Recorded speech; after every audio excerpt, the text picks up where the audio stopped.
Raymond DeVos, mon chien, c'est quelqu'un. Depuis quelque temps, mon chien m'inquiète. Il se prend pour un être humain et je n'arrive pas à l'en dissuader.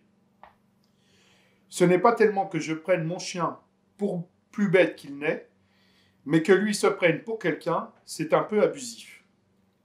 Est-ce que je me prends pour un chien, moi? Quoique. Dernièrement, il s'est passé une chose troublante, qui m'a mis la puce à l'oreille. Je me promenais avec mon chien, que je tenais en laisse. Je rencontre une dame avec sa petite fille, et j'entends la dame qui dit à sa petite fille, va caresser le chien. Et la petite fille est venue me caresser la main. J'avais beau lui faire signe qu'il y avait erreur sur la personne, que le chien c'était l'autre, la petite fille a continué de me caresser gentiment la main. Et la femme a dit, tu vois qu'il n'est pas méchant. Et mon chien, lui, qui ne rate jamais une occasion de se taire, a cru bon d'ajouter, il ne lui manque plus que la parole, madame. Ça vous étonne, hein? Eh bien moi, ce qui m'a le plus étonné, ce n'est pas que ces dames m'aient pris pour un chien, tout le monde peut se tromper, mais qu'elle n'ait pas été autrement surprise d'entendre mon chien parler, alors là, les gens ne s'étonnent plus de rien. Moi, la première fois que j'ai entendu mon chien parler, j'aime mieux vous dire que j'ai été surpris. C'était un soir, après dîner. J'étais allongé sur le tapis, je somnolais. Je n'étais pas de très bon poil. Mon chien était assis dans mon fauteuil. Il regardait la télévision.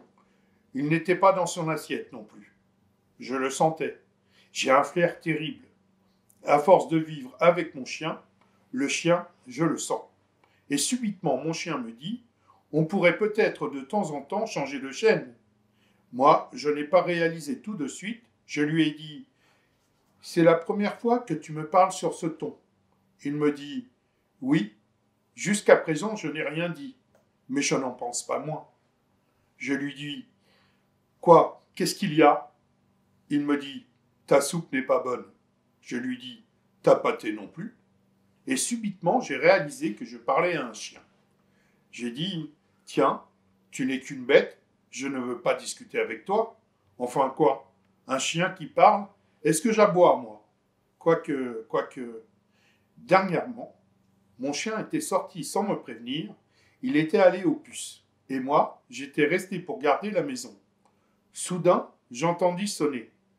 Je ne sais pas ce qui m'a pris, au lieu d'aller ouvrir, je me suis mis à aboyer. Mais à aboyer, le drame, c'est que mon chien qui avait sonné et qui attendait derrière la porte a tout entendu. Alors, depuis, je n'en suis plus le maître. Avant, quand je lui lançais une pierre, il la rapportait. Maintenant, non seulement il ne la rapporte plus, mais c'est lui qui la lance. Et si je ne la rapporte pas dans les délais, qu'est-ce que j'entends? Je suis devenu sa bête noire, quoi. Ah, mon chien, c'est quelqu'un. C'est dommage qu'il ne soit pas là.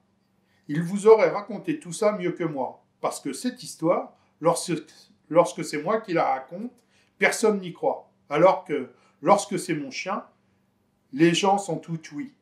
Les gens croient à n'importe qui.